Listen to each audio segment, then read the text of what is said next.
नमस्कार दोस्तों, hello everyone.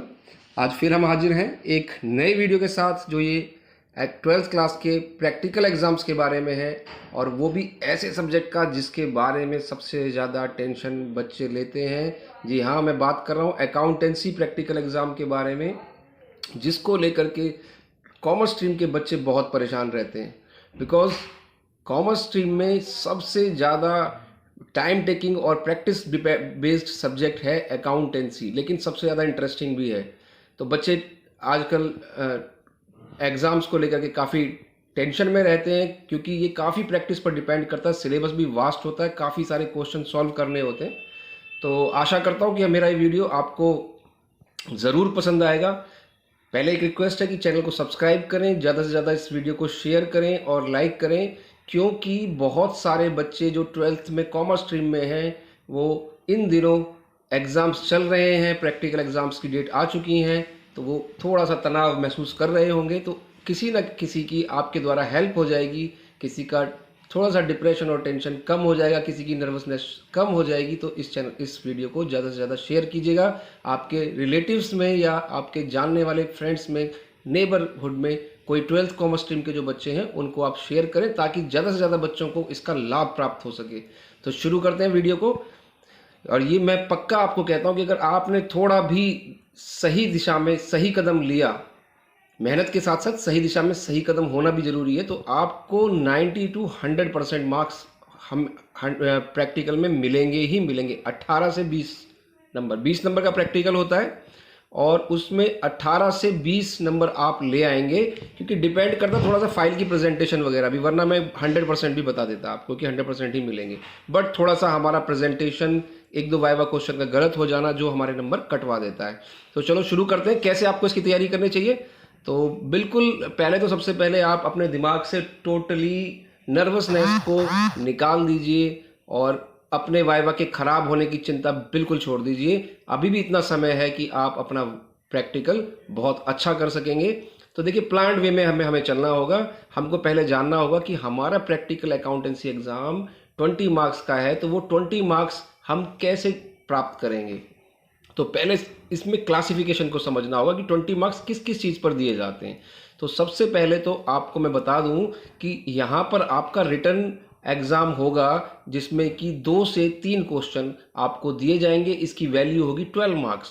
तो 1 से 1.5 घंटे का ये एग्ज़ाम होता है। तो इसमें रिटर्न एग्ज़ाम में आपको जो 3 टॉपिक मेन है उनसे क्वेश्चन मिलेंगे। एक है कैश फ्लो एनालिसिस, एक है रेशो एनालिसिस, और कंपैरेटिव स्टेटमेंट दे सकते हैं, और कोई कोई कॉमन साइज दे देता है। तो ये 3 टॉपिक आप पकड़ लीजिए। इसमें खासकर बेसिकली आप कैश फ्लो एनालिसिस की तैयारी करें, वो तो 100% आपको मिलेगा। रेशो एनालिसिस की तैयारी आप करें, आपको 100% मिलेगा।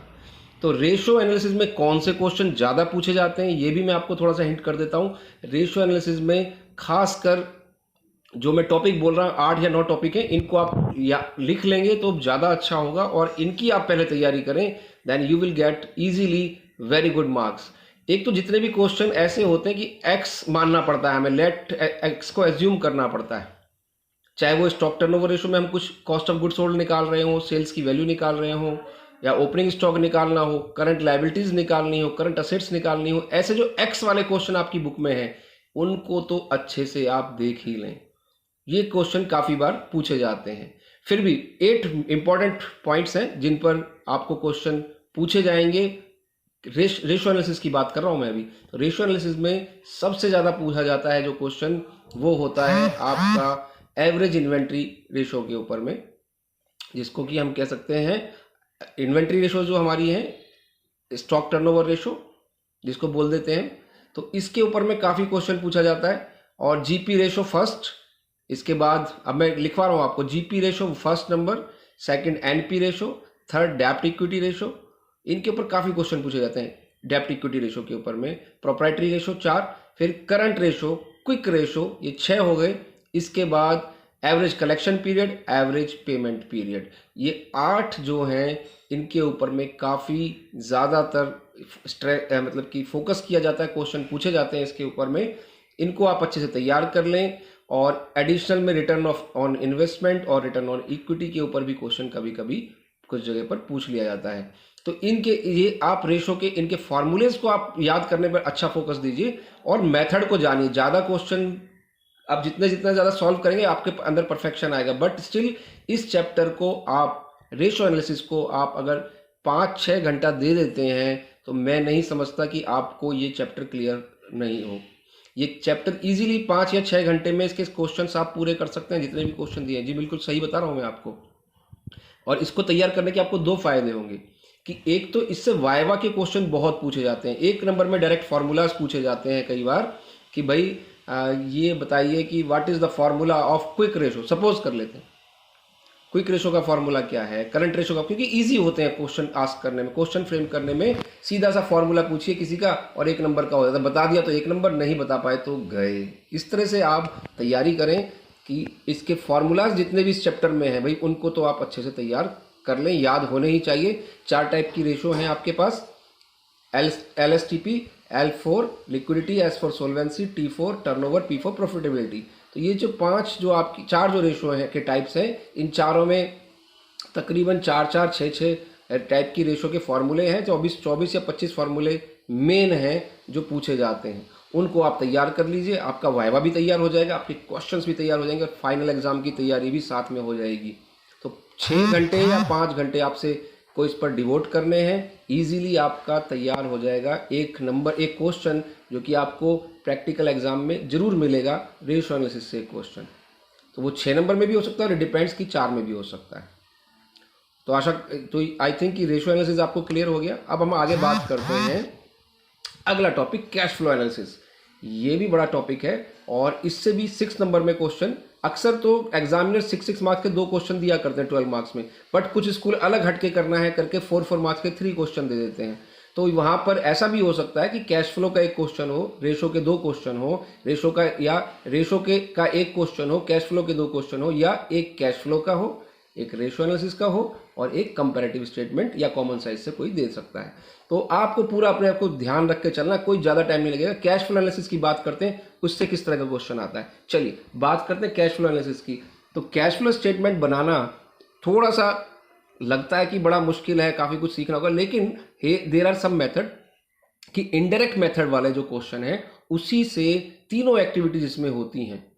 तीनों एक्टिविटी मीन्स जिनसे कि आपको एंड में कैश एंड कैश इक्विवेलेंट्स निकालने होते हैं।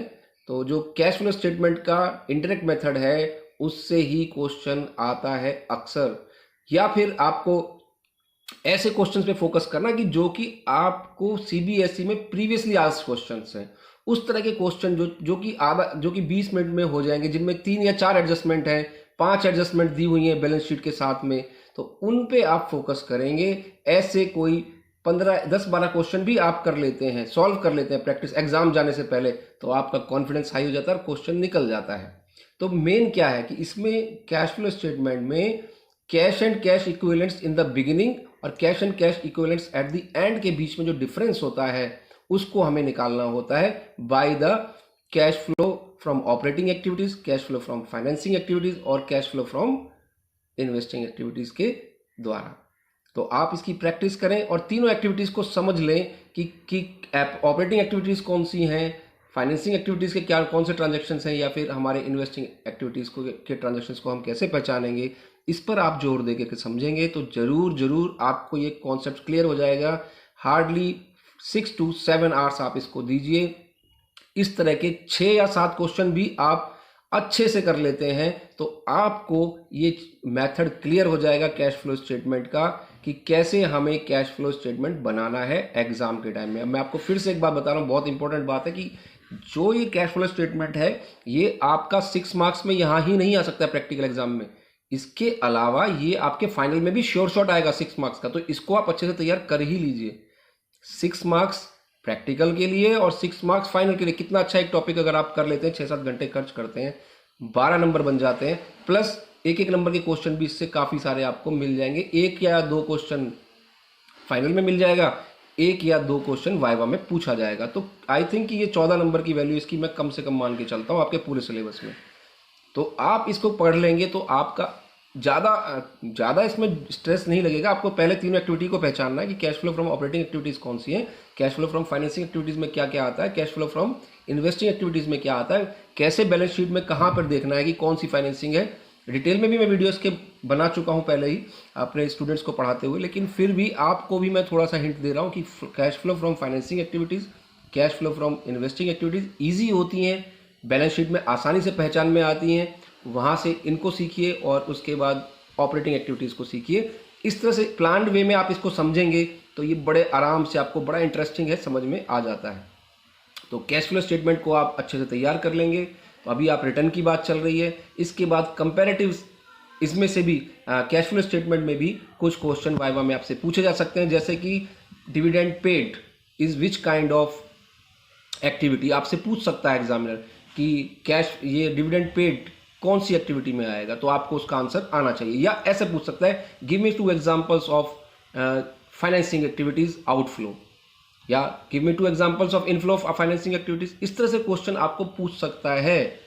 जी हाँ, और cash and cash equivalent, what do you mean by cash and cash equivalents. Cash and cash equivalents के 2 एग्जाम्पल दे दीजिए, तो आप कैश या कैश एंड बैंक बता सकते हैं। तो इस तरह के क्वेश्चन जो भी 1-1 नंबर के हैं, ये आपसे इसमें पूछे जाते हैं। अब मैं आपकी बड़ी कमाल की हेल्प करने वाला हूँ वाइवा क्वेश्चंस के लिए, बड़े ध्यान से आप सुनिएगा। सबसे बढ़िया है कि टी.एस. ग्रेवाल की जो बुक आती है, या और भी कोई बुक है, मैं चाहे वो डी.के. गोयल है, कोई भी बुक है, उसके एंड में, हर एक बुक के एंड में 1 मार्क के वाइवा क्वेश्चन दिए हुए हैं। वो वाइवा क्वेश्चंस को आप हर चैप्टर के वाइवा क्वेश्चन को एक बार पढ़ लीजिए। सिर्फ एक बार भी आप पढ़ लेंगे तो आपको काफ़ी अच्छा समझ में आ जाएगा। वाइवा सुपर हिट होने के पूरे चांस हो जाएंगे। क्वेश्चन वहीं से पूछे जाते हैं और मेन सारे क्वेश्चन वो लिख देते हैं वहाँ पर।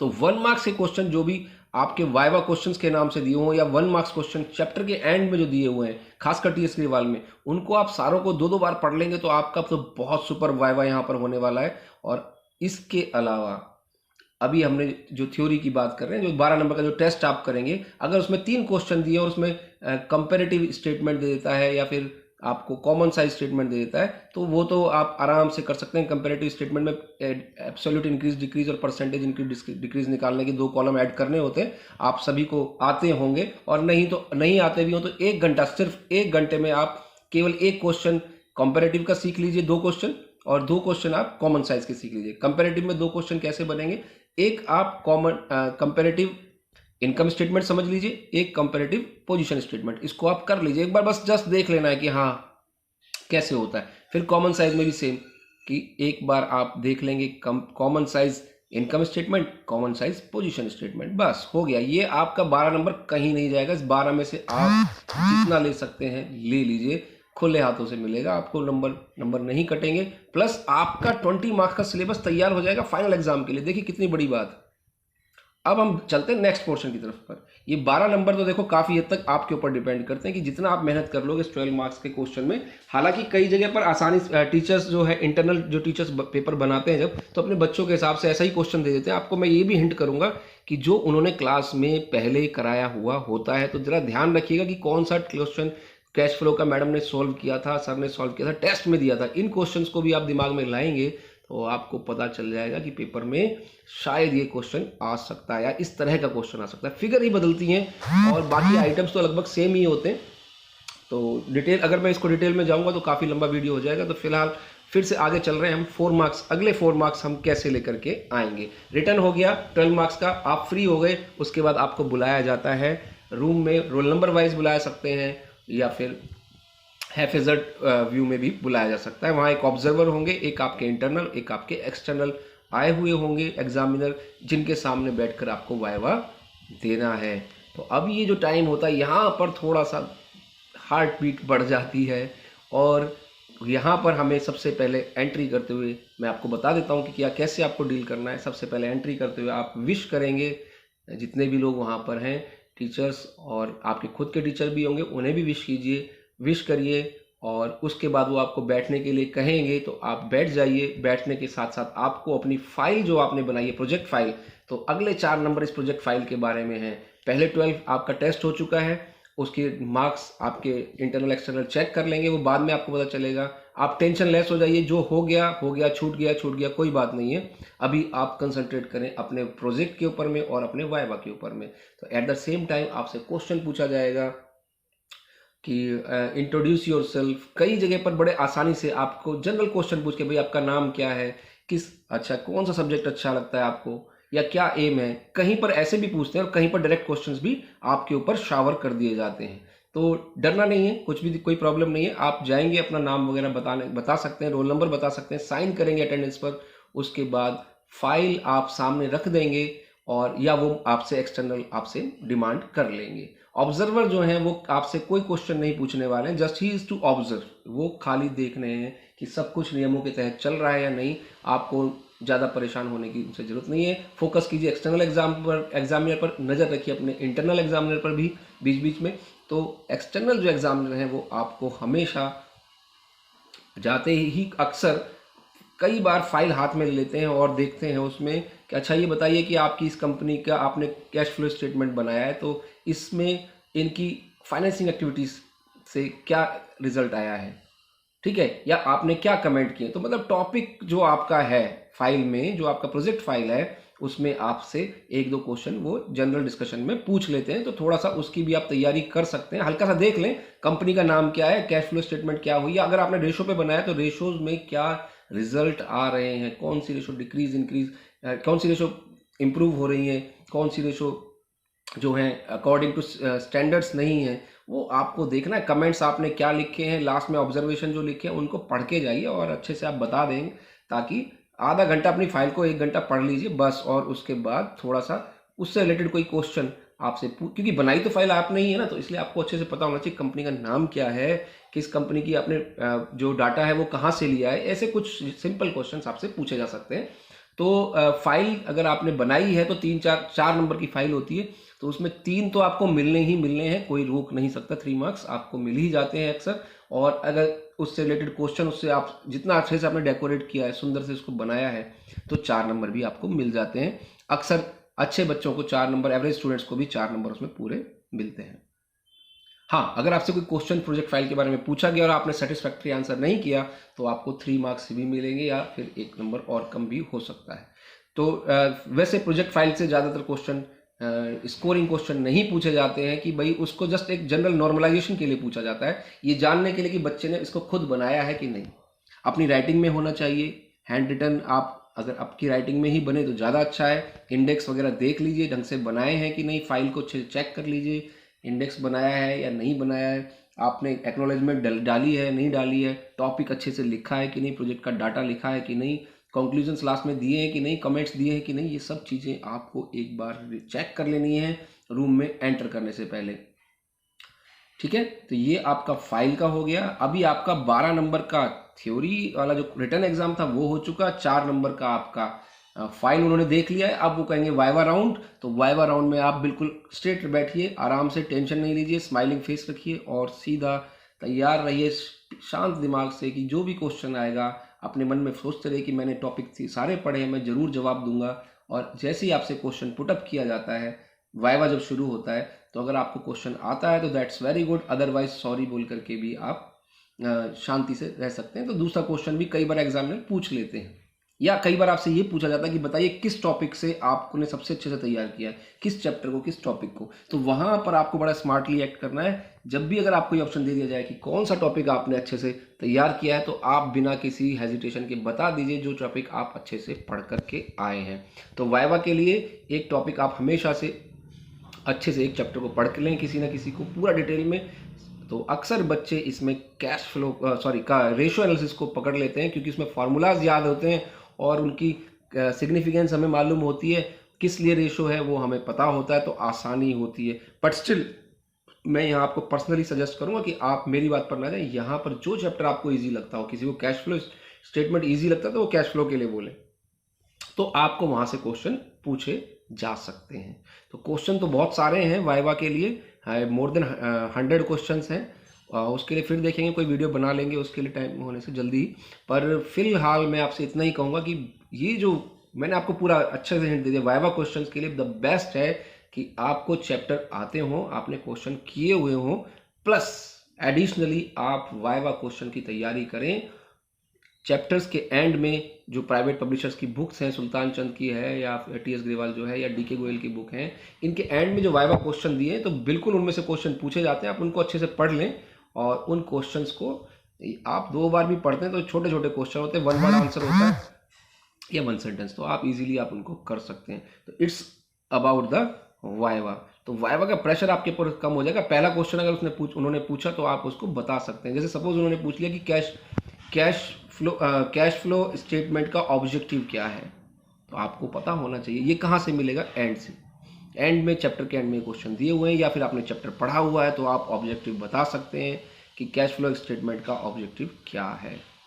ठीक है। इसी तरह व्हाट डू रेशियो एनालिसिस के means types of ratio analysis कौन कौन से हैं, ये आपसे क्वेश्चन हो सकता है। इस तरह से क्वेश्चन पूछे जाते हैं जो 1 mark. Limitation of cash flow statement, limitation of ratio analysis, what is tell me one limitation of ratio analysis, इस तरह से क्वेश्चन आपसे शावर किए जाते हैं। या फिर tell me one advantage of cash flow analysis, what is the formula of liquid ratio, what is the formula of liquid ratio.